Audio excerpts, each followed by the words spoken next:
हम सबके लिए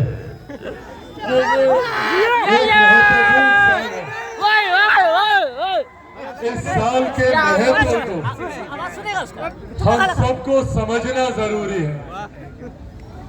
एक एक करके ना जाने हम सब ने कितने ऐसे साल बर्बाद किए, जिसका परिणाम है कि आजादी के 75 साल के बाद आज भी हम लोगों को सुनने को मिलता है कि भैया बिहार पिछड़ा है, बिहार पिछड़ा है, बिहार पिछड़ा। ये सवाल हम लोग को अपने से पूछने की जरूरत है कि बिहार कब तक पिछड़ा रहेगा और क्या कारण है और कौन लोग जिम्मेदार है जिनकी वजह से आज तक बिहार एक विकसित राज्य नहीं बन पाया। देश एक साथ आजाद हुआ, देश के तमाम राज्य एक साथ आजाद हुए, तो क्या कारण है कि कहीं दिल्ली मुंबई जैसे चमचमाते शहर बने और कहीं हमारा बिहार प्रदेश बना जो आज भी पिछड़ेपन की गाथा सुनाता। आज भी पलायन सबसे ज्यादा सिर्फ और सिर्फ हमारे प्रदेश से होता है। बिहार के युवाओं को दूसरे प्रदेश जाना पड़ता है शिक्षा के लिए, रोजगार के लिए। यहाँ भारी संख्या में महिलाएं मौजूद हैं। बताइए चाची, बच्चा लोग जाता है ना दूसरा प्रदेश, जाता है कि नहीं? शिक्षा के लिए जाएगा, रोजगार के लिए जाएगा। और अफसोस की बात यह कि उस प्रदेश में जाकर वहां पर उसे अपमानित किया जाता है। बिहारी युवाओं पर लाठियां चलाई जाती हैं और तो और इस बिहारी शब्द तक को गाली बनाने का काम किया गया है। आज दूसरे प्रदेशों में जब हमारे बच्चे जाते हैं तो उन्हें ए बिहारी कहकर उन्हें गाली दी जाती है। ये बिहारी शब्द जो हमारी पहचान है, हमारा स्वाभिमान है, हमारा अभिमान है, इस शब्द को गाली बनाने का काम किसने किया, ये जवाबदेही तय करने का समय।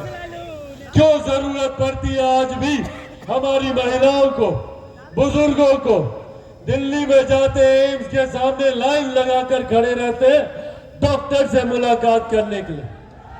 क्यों ये व्यवस्था हमारे बिहार प्रदेश में नहीं होती? क्यों बिहार में बेहतर अस्पताल नहीं खुलते? पर बिहार में भैया अस्पताल तब बेहतर खुलेंगे जब बिहार के नेता अपना इलाज बिहार में कराएंगे। जितने पूर्व मुख्यमंत्री हैं वो देश विदेश जाएंगे अपना इलाज कराने। और तो और मेरे खुद के मुख्यमंत्री आदरणीय नीतीश कुमार जी मोतियाबिंद का ऑपरेशन कराने 1000 किलोमीटर की चार्टर फ्लाइट लेकर दिल्ली जाते हैं मोतियाबिंद का ऑपरेशन कराने। क्यों? क्योंकि मुख्यमंत्री डरते हैं। उन्हें पता है भैया कि अगर बिहार में उन्होंने मोतियाबिंद का ऑपरेशन कराया तो संभवतः उनको अपनी आंखें निकलवानी पड़ेगी। याद है ना, इसी मुजफ्फरपुर की घटना है वो। याद है किस तरीके से 1 दर्जन से ज्यादा लोगों की आंखें निकालनी पड़ी। क्यों? क्योंकि वो मोतियाबिंद का ऑपरेशन कराने गए। ऑपरेशन कराना था बाईं आंख में, कर दिया गया दाईं आंख में। ऐसी हालत कर दी गई कि उनको अपनी आंखें तक निकलवानी पड़ी।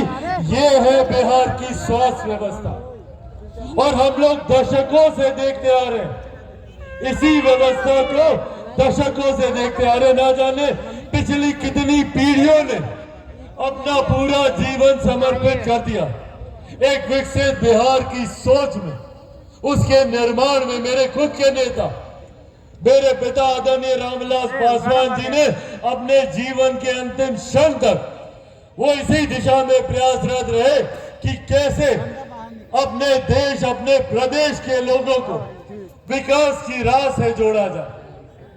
मेरे नेता संभवतः आज जीवित होते अगर वो अपने जीवन के अंतिम दौर में अपने स्वास्थ्य की चिंता कर रहे होते। जब उनका स्वास्थ्य बिगड़ रहा था तो उनको इस बात की चिंता नहीं थी कि उनको अस्पताल जाना है। उनको चिंता इस बात की थी कि कोरोना के समय में लॉकडाउन में जो लोग हजारों किलोमीटर की पैदल यात्रा करके अपने प्रदेश अपने गांव जा रहे हैं, उन लोगों को 2 वक्त की रोटी कैसे मिलेगी। दिन रात अपने स्वास्थ्य की चिंता ना करते हुए उन लोगों के राशन की चिंता वो कर रहे हैं। और मुझे खुशी और मुझे गर्व होता है कि मेरी रगों में एक ऐसे नेता का खून है जिन्होंने एक ऐसी योजना का निर्माण किया जो उनके जाने के बाद भी आज लगभग 3 साल हो गए उनको गए को। उनके जाने के 3 साल के बाद आज भी वो योजना प्रधानमंत्री गरीब जन कल्याण अन्न योजना के माध्यम से आज भी देश में 81 करोड़ लोगों को मुफ्त में राशन दिया जा रहा है। ये सोच आदरणीय रामविलास पासवान जी की। जितने लोग आज मोबाइल कैमरा हाथ में पकड़े हुए, ये सोच ये देन मेरे नेता आदरणीय रामविलास पासवान जी की। जब वो दूर संचार मंत्री थे उस वक्त उन्होंने ये संकल्प लिया था कि एक ऐसा दिन आएगा जब ये मोबाइल फोन हर रिक्शा वाला, हर ठेला वाला, गरीब से गरीब आदमी के हाथ में ये मोबाइल फोन होगा। ये सपना उन्होंने उस वक्त जितने ये विपक्ष के लोग हैं ये लोग उनका मजाक उड़ाते थे। क्यों? क्योंकि भैया उन दिनों में इनकमिंग जो फोन आता था उसको भी उठाने का पैसा लगता था। 16 रुपए 18 रुपए उस वक्त पैसा लगता था फोन उठाने का। उस वक्त मेरे नेता ने कहा था कि एक दिन ऐसा आएगा जब बैगन के भाव मोबाइल फोन बिकेगा, और आज उनका सपना सच हुआ। ये दिन मेरे नेता ये बातें आज आप लोग के सामने साझा करने का एकमात्र उद्देश्य, एकमात्र लक्ष्य। जरूरत है हम लोग को इस बात को समझने की इसकी सही मायनों में कौन हमारे लिए कार्य करता है, कौन हमारे लिए चिंता करता है। ये पहचान करना हम लोग को जरूरी है कि कौन लोग सिर्फ जात पात धर्म मजहब की राजनीति में हम लोग को उलझाकर अपनी राजनीतिक रोटियां सेकने का प्रयास करते हैं, और कौन लोग सही मायनों में दिल से हम लोगों को आगे बढ़ाने की बात करते हैं, बिहार को फर्स्ट बनाने की बात करते हैं, बिहारियों को फर्स्ट बनाने की बात करते हैं। ये सोच हम लोगों को अपने अंदर लाने की जरूरत है। आज जो लोग बिहार में सरकार में बैठे हुए हैं भैया, किस मुंह से बोलते हैं ये लोग बिहार के विकास की बात। इन लोगों को